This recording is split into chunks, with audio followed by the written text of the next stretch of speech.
o nosso Deus. Irmãos, vamos abrir em 3 textos da palavra do Senhor nesta hora.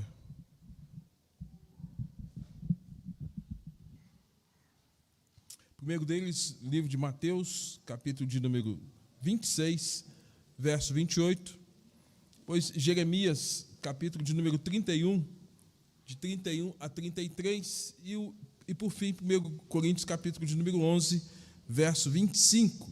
Então, Mateus 26, 28. A igreja vai ler comigo esses textos todos e estarmos acompanhando aí depois a exposição da palavra do Senhor. Mateus 26, 28. Vamos lá? Vamos lá. Porque isto é o meu sangue, o sangue da nova aliança, derramado em favor de muitos para remissão de pecados. Perceba que remissão de muitos, não de todos, tá bom? E grife a palavra aliança, nova aliança. Jeremias, capítulo de número 31, verso 31 ao verso de número 33. Jeremias 31 a 33. A igreja pode ler comigo também o texto da palavra do Senhor. Leamos, vamos lá? Eis aí vem dias, diz o Senhor, em que firmarei nova aliança com a casa de Israel e com a casa de Judá, não conforme a aliança que fiz com seus pais, no dia em que os tomei pela mão para os tirar da terra do Egito, porquanto eles anularam a minha aliança, não obstante eu os haver desposado, diz o Senhor, porque esta é a aliança que firmarei com a casa de Israel, depois daqueles dias, diz o Senhor, na mente lhes imprimirei as minhas leis, também no coração lhes inscreverei, eu serei o seu Deus, e eles serão o meu povo. E por fim, 1 Coríntios, texto que a gente sempre cita em dias de ceia, né? Paulo falando à igreja de Corinto, capítulo de número 11, verso de número 25. 1 Coríntios, capítulo 11, verso 25. Podemos ler também? Vamos lá? Por semelhante modo, depois de haver ceado, tomou também o cálice, dizendo: este cálice é a nova aliança do meu sangue. Fazei isso todas as vezes que o beberdes, em memória de mim. Amém. Senhor Deus, nosso Pai, traga-nos a instrução da Tua palavra nesta hora, aos que estão aqui no templo, os que estão em suas casas, em qualquer outro espaço, onde seja possível que essa palavra chegue e, ó Deus, traga ensino, e traga correção, traga orientação e principalmente traga salvação aos pecadores. Assim oramos, ó Pai, confiados na Tua misericórdia, em nome de Jesus. Amém. Amém. Irmãos, tivemos a interrupção semana passada, visto o culto em que a SAF esteve à frente do culto, e voltamos a estar falando sobre temas os quais são importantes para consolidar a nossa fé, sobretudo em dias de tantas heresias, de tantos falsos ensinos que estão perpassando a mente das pessoas, e nós precisamos fundamentar a nossa fé cada vez mais. E hoje eu quero estar falando sobre o pacto da graça e seu mediador. Irmãos, quando falamos sobre o pacto da graça, nós temos que ter a seguinte pergunta: Deus deixou a humanidade perecer no estado de miséria e de pecado? Será que Deus deixou? Eu quero que você entenda isso aqui de maneira bem didática, bem rápida. O Velho Testamento, e sobretudo o livro de Gênesis, Deus está chamando Adão para uma aliança. E essa aliança que Deus faz com Adão é chamado de pacto das obras. Pacto das obras. Por quê? Porque você se lembra que em Gênesis capítulo 2, Deus chama Adão e Eva e fala assim: olha, do fruto da árvore do conhecimento do bem e do mal, dela não comereis. Essa foi a orientação. E a bênção de Deus permaneceria sobre Adão e sua esposa, bem como a geração, se houvesse a obediência. Portanto, o pacto das obras implicou na obediência pura e simples de Adão.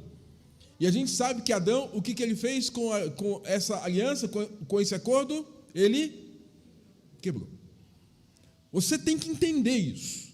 Deus então chamou Adão a uma aliança, chamado Pacto das Obras. E o Velho Testamento todinho, ele vai tratar acerca desse pacto, mas apontando para um outro pacto que haveria de acontecer, chamado Pacto da Graça. Então, todo o Velho Testamento é uma descrição do pacto das obras. Grave isso. Todo o Velho Testamento é uma descrição do pacto das obras, onde a gente tem ali aquele primeiro momento onde Deus chama Adão, mas Adão quebra o pacto. Tá? E agora, a partir da nova dispensação, quando a gente fala de nova dispensação, a gente pode dizer de um novo tempo, de uma nova era, de um novo momento, nós temos então o pacto da graça. Você tem aí a sua Bíblia em suas mãos, que tem uma divisão até um tanto temporal, chamada de Velho Testamento e Novo Testamento. Poderíamos dizer, Velho Testamento é a antiga aliança e o Novo Testamento a nova aliança. Que isso fique bem claro na nossa mente. Então, Velho Testamento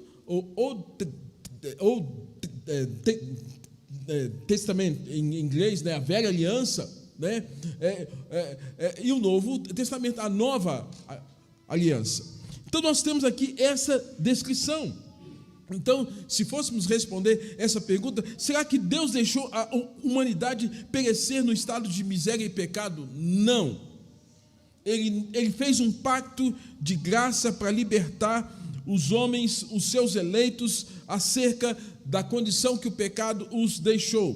Se nós olharmos Isaías capítulo de número 55, verso 3, o Senhor diz assim: convosco farei uma aliança perpétua. Deus está dizendo, eu vou fazer uma aliança. Uma aliança. Quem aqui é casado? Por favor, erga a mão que está a aliança. Se você não está com aliança, peça perdão a Deus e a sua esposa e seu marido. Que tem um monte de gente que é casada e não anda com aliança. Cadê a sua? A minha está aqui. Eu conto até um tempo que eu perdi a minha aliança na cama. A cama, o colchão estava meio ruim, aí sumiu a minha aliança. Eu fiquei um bom tempo sem a aliança, mas aí, para não ter problema com a Dona Maria, o que eu fiz? Eu achei uma argolazinha, cor de ouro, quebradinha, mas para não ter problema com a Dona Maria e nem com ninguém na rua, o que eu fiz? Eu sou casado, eu pertenço a alguém. E se alguém olhasse para mim, opa, esse não, já tem dono. Gente, o que é uma aliança? Aliança é um acordo entre duas pessoas. E nesse acordo há uma premissa de caminharem juntos. E Deus, então, no Velho Testamento, chamou Adão para esse acordo, para caminhar junto. E Deus também está chamando no Novo Testamento, digamos assim, os homens a caminharem juntos. Mas aí a gente tem, irmãos, o fato que no Velho Testamento, Adão não conseguiu manter-se fiel ao pacto.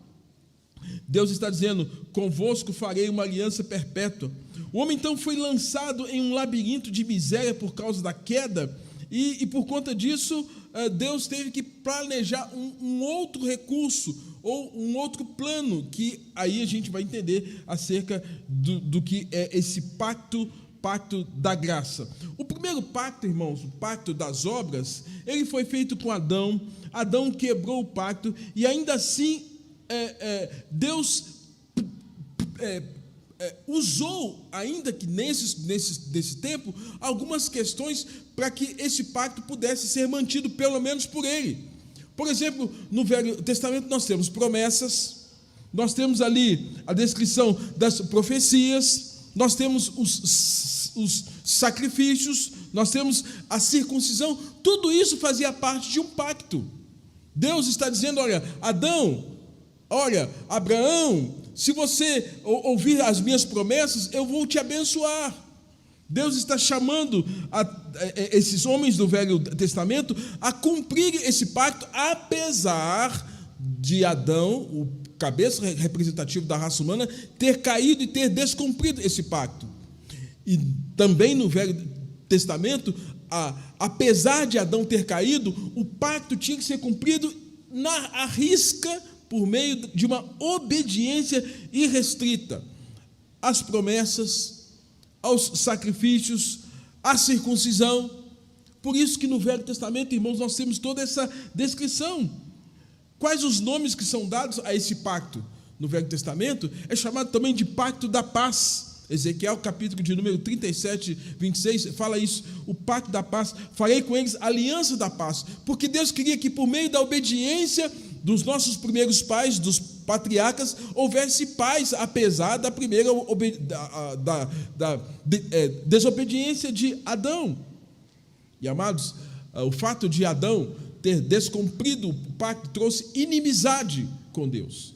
E todas as vezes que, em alguns momentos, a nação de Israel, pessoas em especial, os patriarcas, quebravam o pacto, eles entravam em inimizade contra Deus. E, consequentemente, tinha que haver todo um ritual, um sacrifício, para que houvesse uma reconciliação.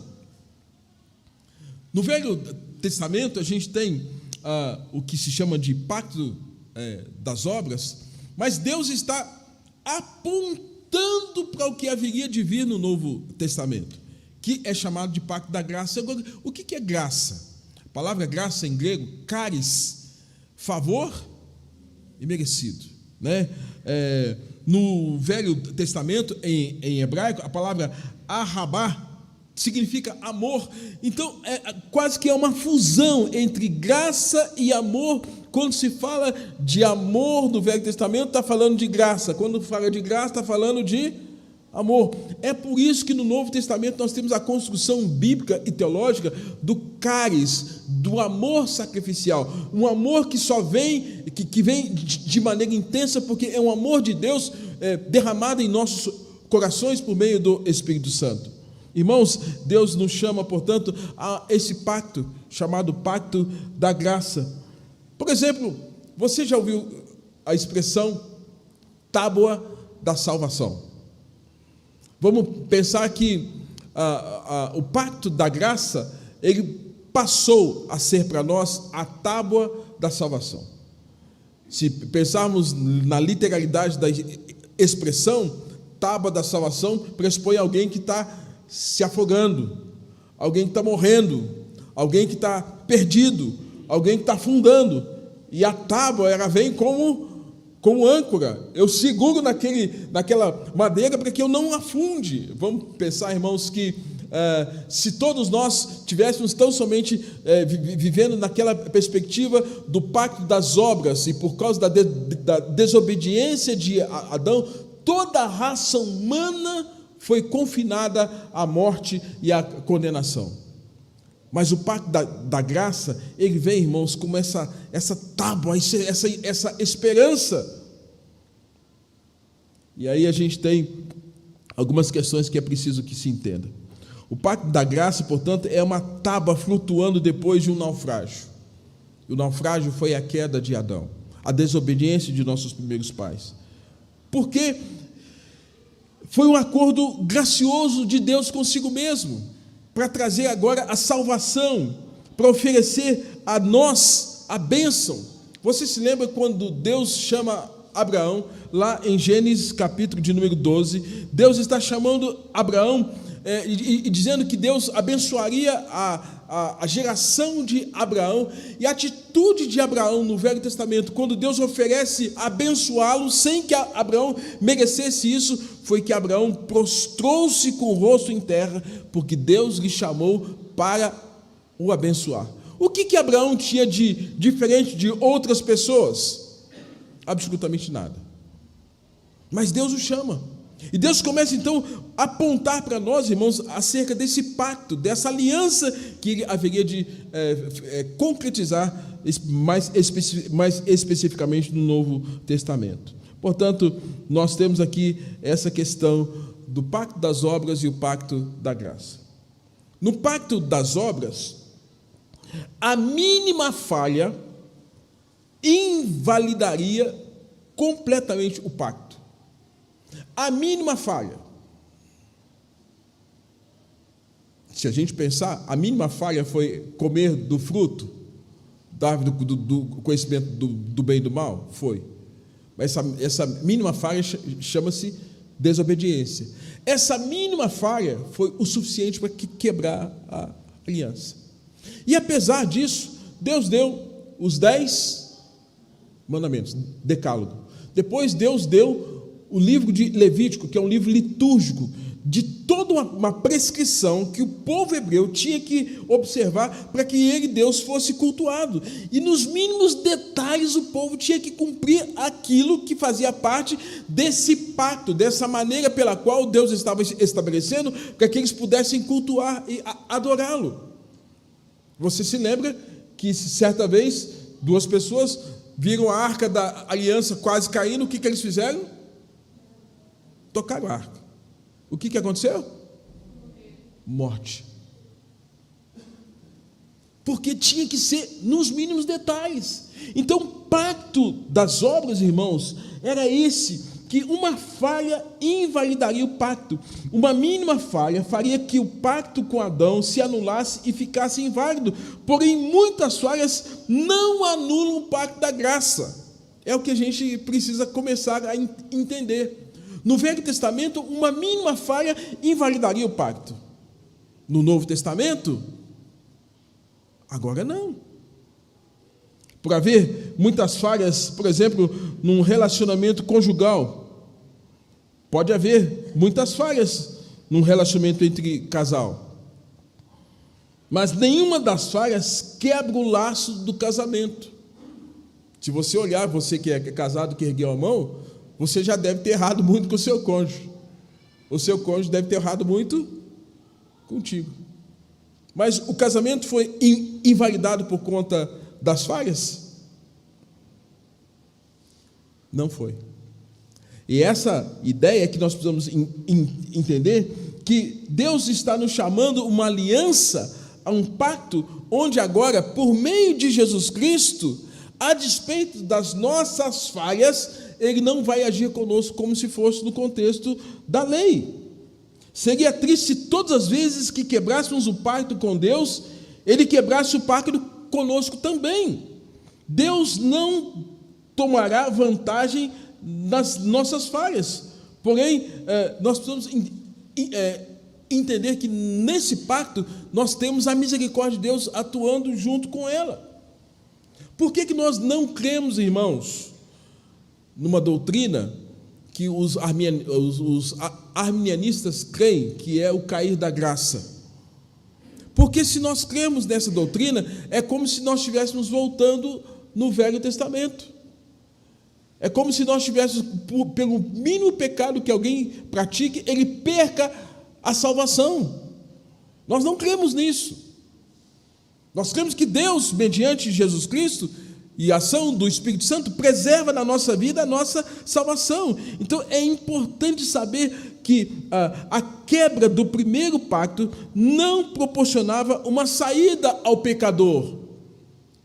Pecou, morreu. Mas na nova dispensação, não é dessa forma. O novo pacto proporciona uma saída para o pecador.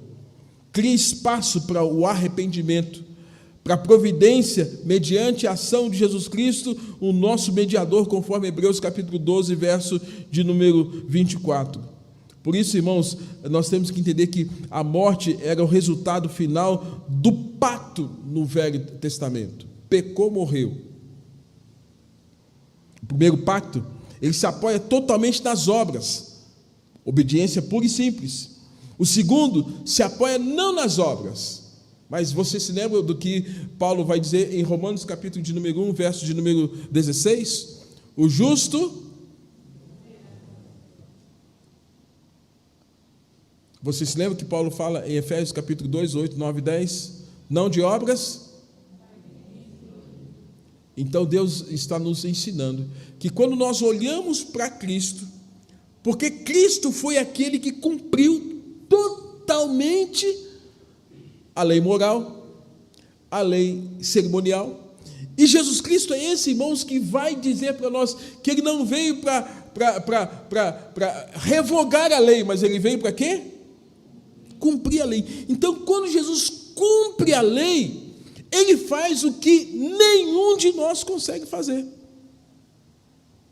É por isso que para nós a morte de Cristo na cruz foi essencial, porque a morte de Cristo significou a imputação de todos os nossos pecados sobre o Senhor Jesus Cristo, todos os nossos pecados, passado, presente e futuro. Tudo foi imputado sobre ele. Isaías já tinha profetizado lá atrás, mas ele levou sobre si os nossos pecados. O castigo que nos traz a paz estava sobre ele. E essa imputação dos nossos pecados sobre Jesus, irmãos, fez com que agora Deus olhasse para Cristo e olhasse para nós. Olhasse para Cristo e olhasse para nós. Como Jesus Cristo não pecou, mas ele se fez pecado por nós, ele venceu a morte, ele venceu o pecado, apesar de ter sido imputado sobre ele os nossos pecados, ele tem vitória sobre o pecado, sobre a morte, sobre Satanás, sobre a concupiscência desse mundo, sobre todos os seus inimigos.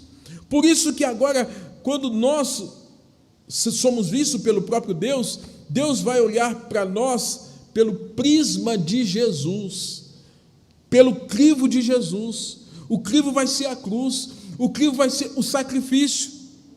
Então, quando Jesus olha para você, quando Deus olha para cada um de nós, ele vai olhar pelo crivo de Cristo, do que Cristo fez, e não pelo que você fez.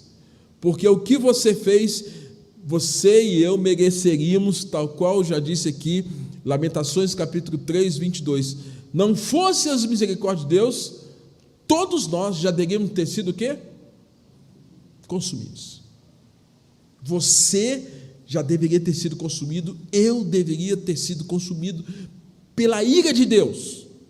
Mas aprove a Deus que por meio de Jesus, Deus olhou para nós, olhou para Cristo, olhou para nós e disse: eu vou manifestar misericórdia e compaixão, para que quando eu olhar para Ele, Jesus Cristo vai estar na frente.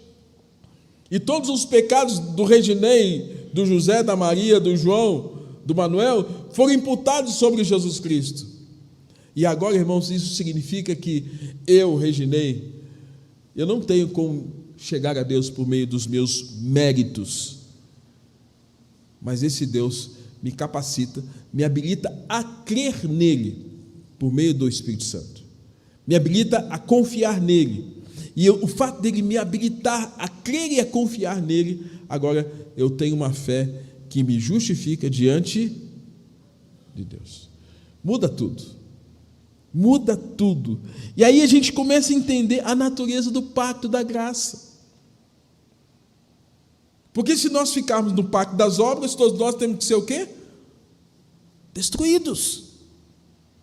Por isso que Hebreus vai dizer: o sangue de bodes, carneiros, os bolos, nada serviu para acalmar a Deus e para aplacar a ira de Deus, porque isso tudo tinha a ver com as maneiras pelas quais Deus estabeleceu no Velho Testamento para que se cumprisse até então o pacto das obras. Mas o único sacrifício que Deus aceitou, que acalmou o Pai, e que a despeito da solidão de Jesus Cristo, o Pai se acalma, foi a morte de Jesus na cruz. E agora a morte dele vai nos aproximar do Pai. Ele é o mediador entre nós e o nosso Deus. Aí, irmãos, a gente vai entender agora tudo aquilo que Paulo vai ensinar no Novo Testamento. Porque as cartas de Paulo têm muito a ver com essa mudança de referencial, de paradigma, porque muitos estavam vivendo no Novo Testamento como se estivessem vivendo quando? No Velho Testamento. Portanto, irmãos, Deus não fez aliança com os anjos. Para os anjos não teve chance. Os anjos que caíram estão em estado eterno de condenação. Todos os anjos, 1/3 dos anjos que serviam ao Senhor, que caíram com Lúcifer, para eles não tem pacto da graça. Mas para você tem pacto da graça. Para nós teve chance, há chance.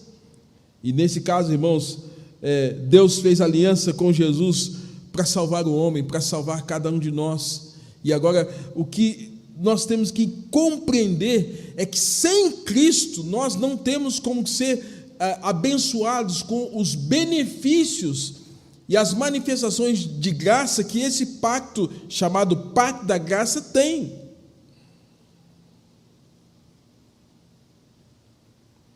Jesus é muito claro quando ele diz: eu sou o caminho, a verdade e a vida, ninguém vem ao Pai senão por mim.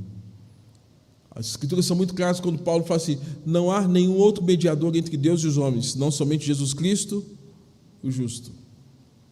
Então, nós não temos outro caminho para uma reaproximação, a não ser que seja o pacto da graça.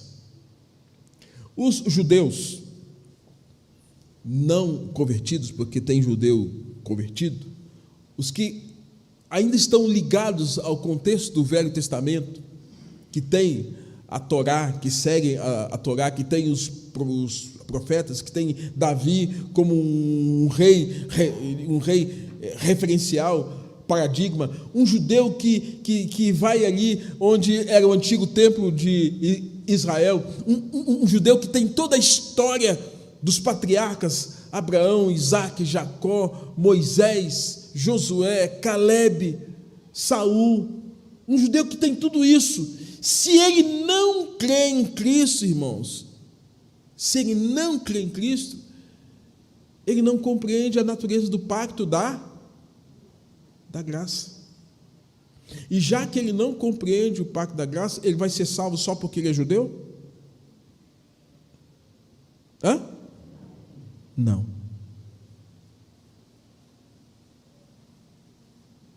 Por isso que há muitas religiões judaizantes.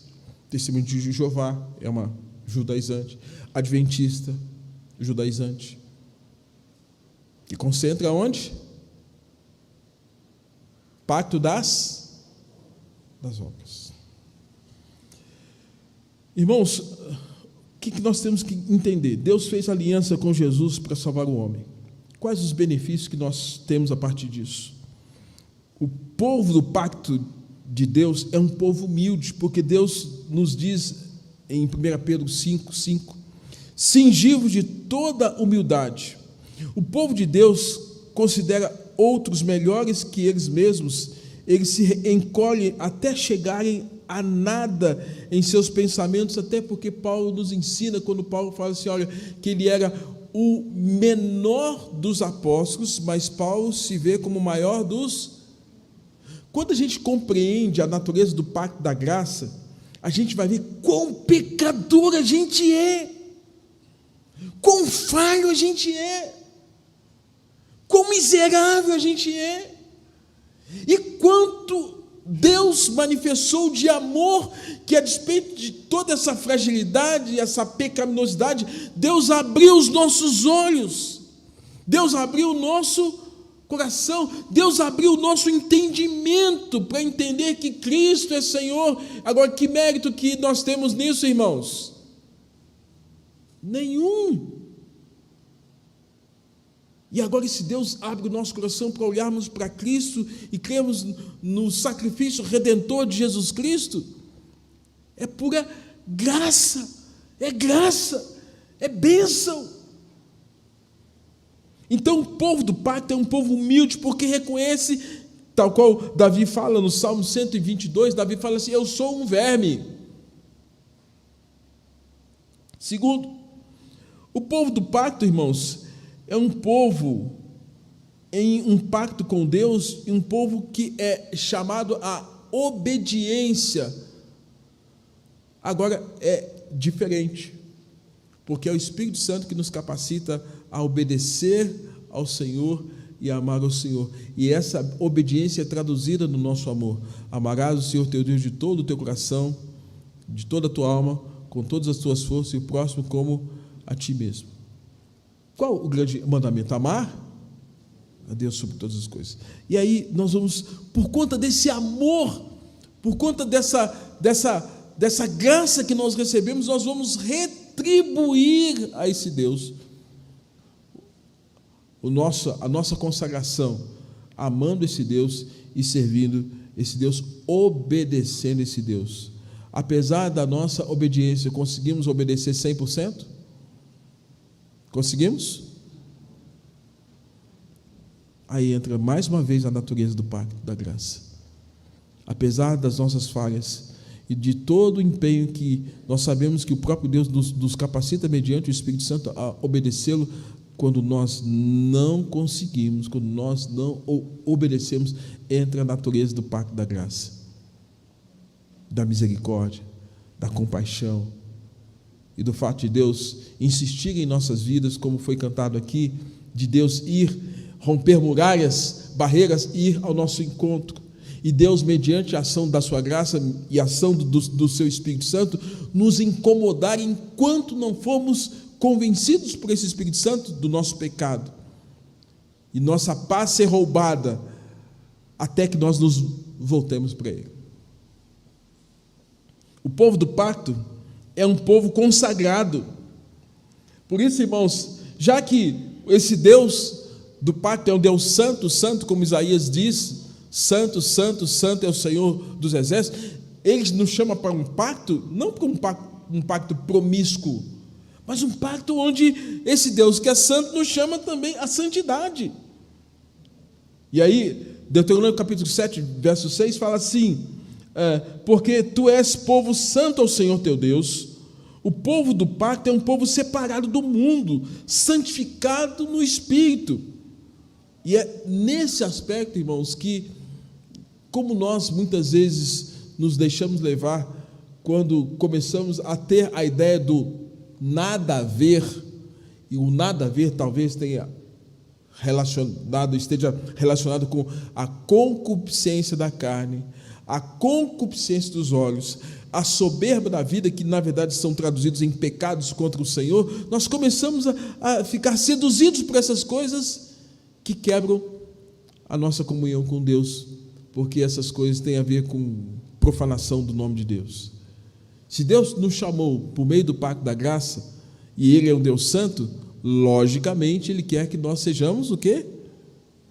Também santos. Compreender isso, irmãos, importantíssimo, porque Deus nos adornou com santidade. E aí vem mais um aspecto. Pensa agora em alguém que não foi alcançado pelo pacto. Pensa em alguém que não foi alcançado. Quer seja no Velho Testamento, pacto das obras, quer seja no Novo Testamento, pacto da graça. É miserável a vida daqueles que morrem fora do pacto. Quem morre fora do pacto, morre sem a presença de Deus. E quem está fora desse pacto, está condenado ao distanciamento eterno de Deus. É miserável aqueles que vivem e morrem fora desse pacto. Eles não têm para onde ir na hora do sofrimento, na hora da dor, quando suas consciências acusam, quando a doença se aproxima. Quem é que vai apoiá-los? Quem é que vai socorrê-los se eles não estão ligados ao pacto? Na nossa realidade hoje, ligados ao pacto da graça, e o mediador do pacto da graça quem é? Jesus.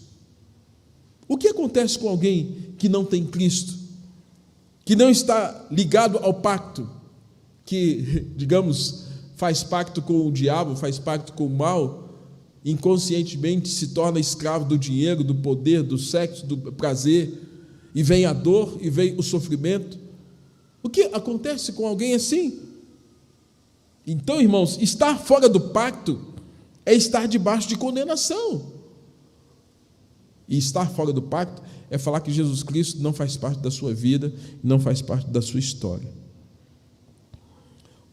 O pacto da graça, irmãos, ele traz uma excelência, é o melhor pacto. Primeiramente, antes feito com Adão, foi amigável e propício. Mas o que aconteceu quando Adão quebrou o pacto? Quebrou o pacto, Deus disse para Adão, olha, que agora estaria saindo da sua presença, expulso do jardim, a comunhão com o Criador foi quebrada, a comunhão do casal foi quebrada, a comunhão com a natureza foi quebrada, agora expulsos da presença de Deus e vivendo agora as consequências dessa separação. Mas o pacto da graça, irmãos, nos chama a comunhão, nos chama a comunhão com Deus, e o pacto da graça traz segurança, ele é seguro, ele é confirmado pelo próprio decreto de Deus, quando Deus nos diz que em Cristo Jesus nós somos mais que vencedores, que Ele estaria conosco todos os dias até a consumação dos séculos. O pacto da graça, ele é seguro, mas quem não está debaixo do pacto da graça, não está debaixo dessa excelência que a graça manifesta de Deus para nos unir novamente ao Pai. O pacto da graça, ele tem privilégios. O pacto da graça traz a preferência de que nós somos filhos de Deus. Não somos bastardos, mas somos filhos de Deus. Alguém poderia fazer a seguinte pergunta: eu gostaria muito de entrar nesse pacto com Deus, mas fui um grande pecador e temo que Deus não me admita no pacto. Alguém pode pensar assim? Olha, a minha vida foi tão pregressa, foi tão perversa, como é que Deus vai aceitar alguém como eu? Eu diria, irmãos, que quando nós reconhecemos os nossos pecados, e quando cada um de nós fica contrariado, e fica cansado com a vida pregressa, daquilo que o pecado traz nas nossas vidas, é o começo para uma nova vida com Deus em Cristo Jesus. Se nós olharmos a vida de homens como o apóstolo Paulo ele teve uma vida pregressa terrível, de perseguição, de oposição, mas esse Saulo de Tarso, de perseguidor, é transformado no caminho de Damasco, é transformado num servo de Deus, agora num missionário, e que lá na segunda epístola de Paulo aos Coríntios, ele vai dizer que ele sabia o quanto a graça de Deus era suficiente sobre a sua vida, porque ele reconhece que sem a graça ele não era nada, porque a graça veio sobre o pecador, por mais que a história fosse absurda e pregressa. Nós, presbiterianos, não sei se vocês sabem que o precursor do pensamento reformado não foi Martim Lutero e nem foi João Calvino. O grande precursor viveu praticamente entre o quarto século, naquele período do quarto século, terceiro século aproximadamente, os personagens teólogos, estudiosos, são chamados de padres da igreja, ou pais da igreja. E esse Santo Agostinho, ele teve uma vida pregressa, terrível. Ele entendia que a espiritualidade era desfrutada com prazer, com hedonismo.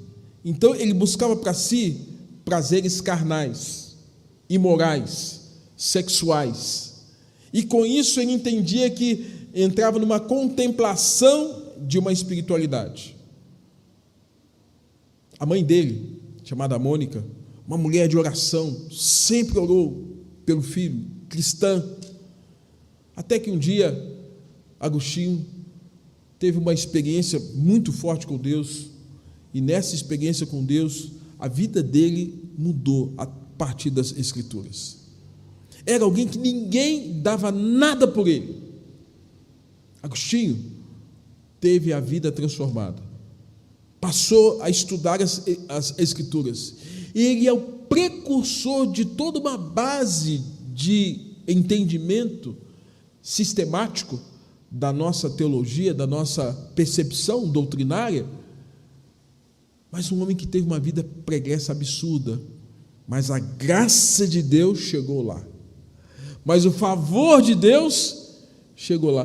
Por isso, irmãos, nós temos que entender que conversão é algo que para nós humanamente é impossível, mas para Deus não, porque Deus é um especialista em mudar os corações quando Ele chama pessoas a fazerem parte desse pacto, chamado pacto da graça.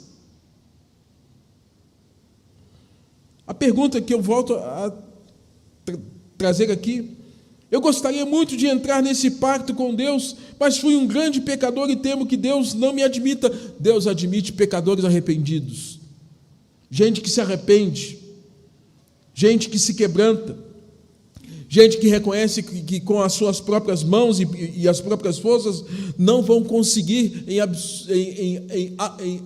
absoluto agradar a Deus, porque não são as obras que agradarão a Deus, mas é o sacrifício de Jesus Cristo. Deus está nos instruindo, irmãos, acerca disso. Outras pessoas podem dizer assim: mas eu não sou digno de que Deus me admita no pacto. Nossa, minha vida é tão torta, tão suja, como é que Deus vai admitir alguém tão sujo como eu?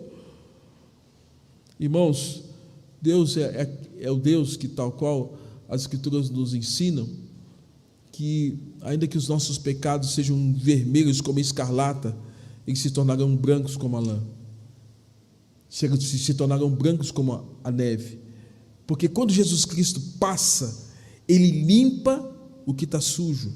Quando Cristo entra na história, Ele muda o que humanamente não se pode mudar.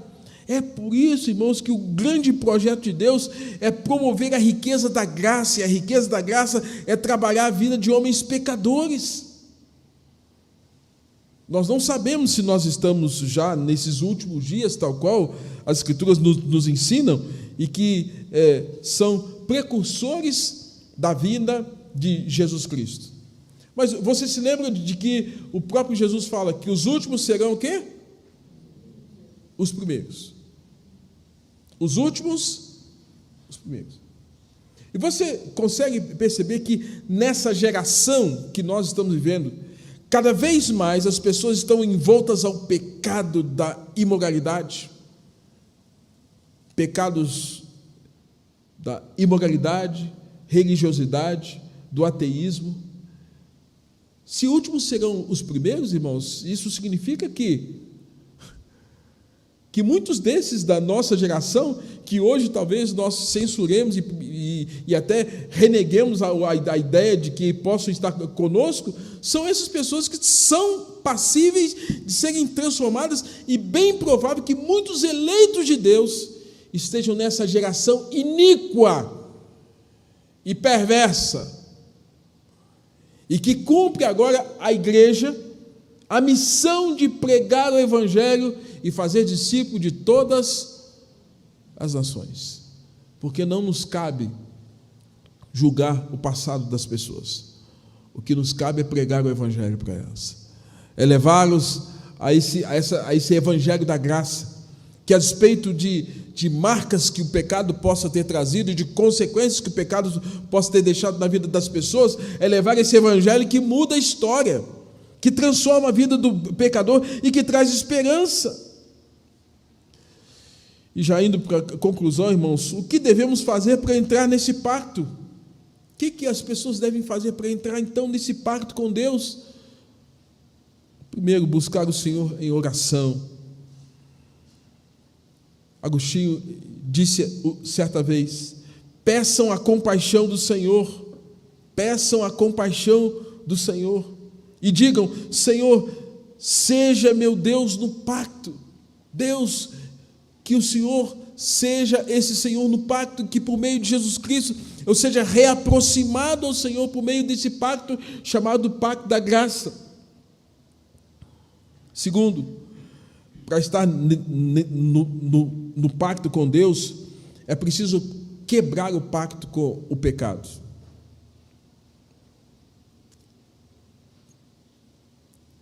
Para estar no pacto com Deus, é preciso quebrar o pacto com o quê? O pecado. Tem que ter um divórcio. E esse divórcio talvez seja o grande conflito que as pessoas têm nos dias de hoje. Hoje se fala muito usando algumas expressões, crente Raimundo, um pé na igreja, um pé no mundo. Crente com pés em duas canoas, um pé na igreja, um pé no mundo. Não dá para andar em duas canoas. Irmãos, é nesse sentido que nós temos que abdicar, abrir mão. Para estar no pacto com Deus, a gente precisa abrir mão do pacto com o mundo, do pacto com o pecado.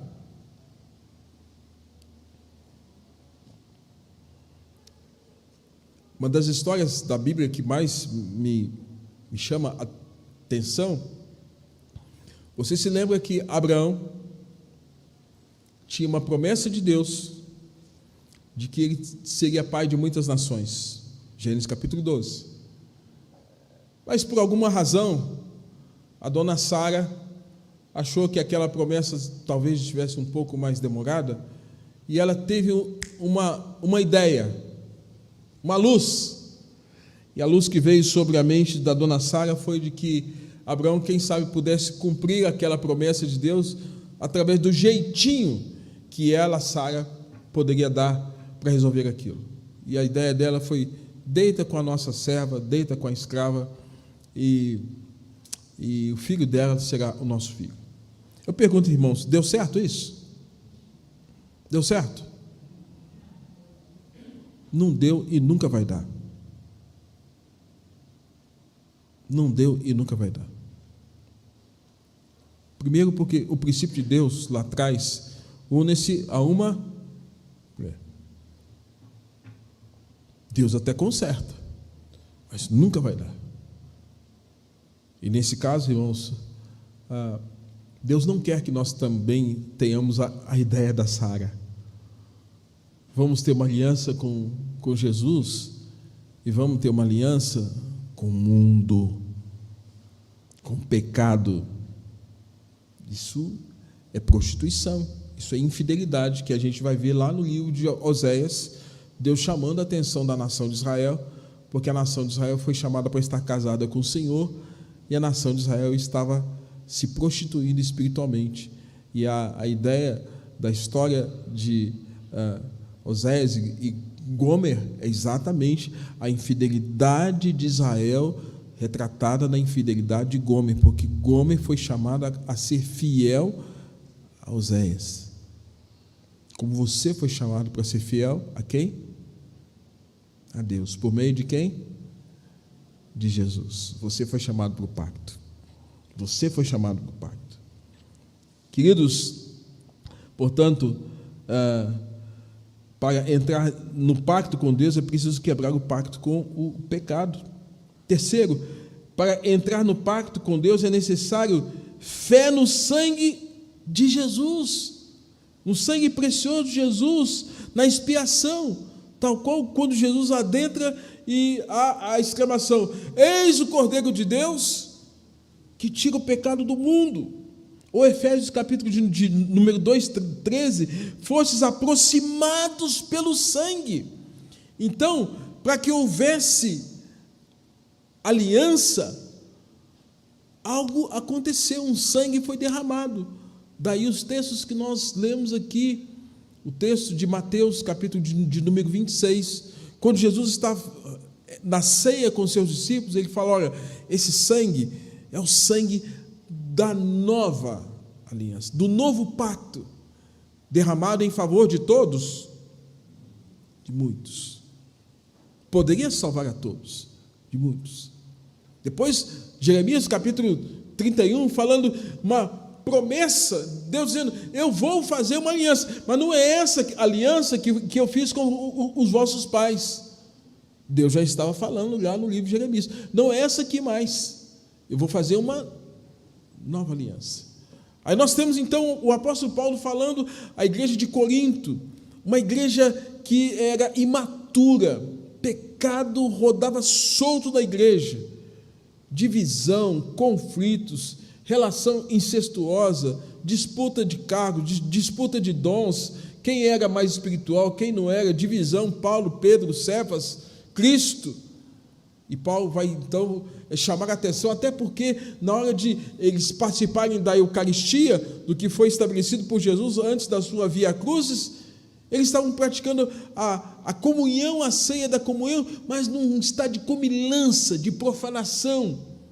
Eu fico imaginando aquela cena, irmãos, ao invés de tal qual, de maneira reverente, as pessoas estarem pegando pão, aí ajuntava ali as carnes com o vinho, e as pessoas naquela comilança, até com falta de educação, e Paulo disse, quem tiver fome, coma onde?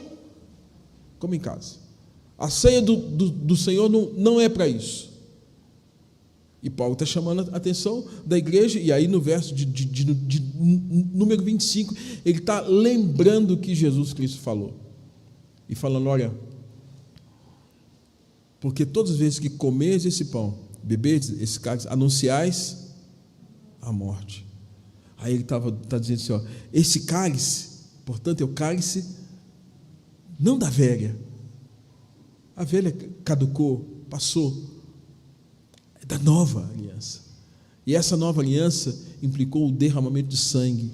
Então, sem aquele sacrifício de Jesus, não haveria nova aliança. É por isso, irmãos, que sem Jesus você não faz parte do pacto. É por isso que é preciso que se compreendam que filhos de pais crentes, que foram ensinados nas verdades do Evangelho, trazidos à igreja, leem a Bíblia com a criança, dão exemplo para a criança vai absorvendo os valores da fé, e talvez aquela criança, aquele jovem, aquele adolescente ou aquele adulto, não tenha um dia que se lembre, que dia que foi o dia da minha conversão? Talvez não tenha aquele dia que marque. Mas sabe por quê, irmãos? Porque Deus fez uma aliança com os pais, e essa aliança estendeu a quem? Aos filhos. Isso significa que muitos são chamados filhos da aliança. E não precisa ficar em crise se você não tem o dia e a hora que você se converteu, e se o Evangelho foi ensinado a você desde a mais tenra idade. Sabe por quê? Porque você fez parte da aliança, aquele compromisso que seus pais fizeram no dia em que trouxeram você para o batismo, que tem a ver com os aspectos da nova aliança, o sacramento, batismo e a pregação da palavra. Aquele dia, o compromisso que seus pais fizeram com Deus, e honrar aquele compromisso, você não foi esquecido. Nós precisamos estar nesse pacto. E quarto, irmãos, quem está no pacto com Deus tem todos os seus pecados perdoados. O perdão é a coroa da misericórdia. Quando o Salmo 103 fala assim, é Ele quem perdoa todas as tuas iniquidades e te coroa de graça, pacto da graça. Isto é uma ramificação do pacto. Serei o seu Deus, perdoarei as suas iniquidades, e dos seus pecados jamais me lembrarei. Com o perdão dos pecados cessa toda a ira. Como é terrível quando uma fagulha da ira de Deus voa para a consciência do homem. Quando a gente tem a nossa consciência acusada por algum tipo de pecado que nós estamos praticando contra o Senhor, como quando essa fagulha chega, como nós nos sentimos mal, como nós nos sentimos sobrecarregados, e tal qual Davi, enquanto calei, envelheceram os meus ossos pelos meus constantes gemidos, porque a tua mão pesava dia e noite sobre mim. Irmãos, quão terrível é isso, mas quão aliviante é quando nós somos perdoados. Porque se esse perdão veio, é porque fazemos parte desse pacto, do pacto da graça, que tem Jesus como mediador dessa nova aliança. Importante saber que todas as misericórdias temporais são frutos do pacto. O fato de você estar vivo, respirar, saúde, trabalho, casa, são bênçãos advindas desse pacto. Saber que você pode, em todas as ocasiões, lançar mão do pacto. Se você estiver, digamos assim, passando por momentos de dificuldade, perseguição, lance mão do pacto e diga: Senhor, o Senhor prometeu que estaria comigo. Você está dizendo: Senhor, eu faço parte da aliança, Senhor. No pacto, irmãos, todas as coisas cooperam para o bem daqueles que amam o Senhor. Saber que o pacto é uma aliança, não de um dia, não de uma hora, não de uma noite, mas é um pacto de uma aliança eterna. Aliança eterna. Jeremias capítulo 32, 40 fala isso. Farei com eles uma aliança eterna, segundo a qual não deixarei de lhes fazer o bem, e porei o meu temor no seu coração, para que nunca se apartem de mim. Aliança eterna. Você faz parte desse pacto. Agora Deus marcou você para a eternidade. Isso dá uma segurança enorme, irmãos. Um dos hinos que particularmente me chama muita atenção e gosto muito é de número 144, que diz: que segurança tem Jesus, porque nele gozo, paz, vida e luz. Naqueles momentos em que nos faltam forças, a segurança do pacto, a segurança da nova aliança. Portanto, você foi chamado a participar desse pacto, de tal forma que Paulo vai dizer em Romanos capítulo de número 14, 8, olha, e se vivemos, para o Senhor vivemos, e se morremos, para o Senhor morremos, quer pois vivamos ou morramos, nós pertencemos ao Senhor, porque fazemos parte desse pacto. Concluo: amem esse Deus, andem na presença santa desse Deus, sejam agradecidos a Deus, porque esse Deus mandou Jesus como mediador da nova aliança para trazer você e eu a sermos participantes desse pacto chamado Pacto da Graça. Não mais o pacto das obras. O livro de Gálatas é um livro que Deus está chamando a atenção do povo da Galácia, porque o povo da Galácia estava querendo voltar ao pacto da lei, sendo que o Senhor já tinha vindo e instaurado o pacto da graça.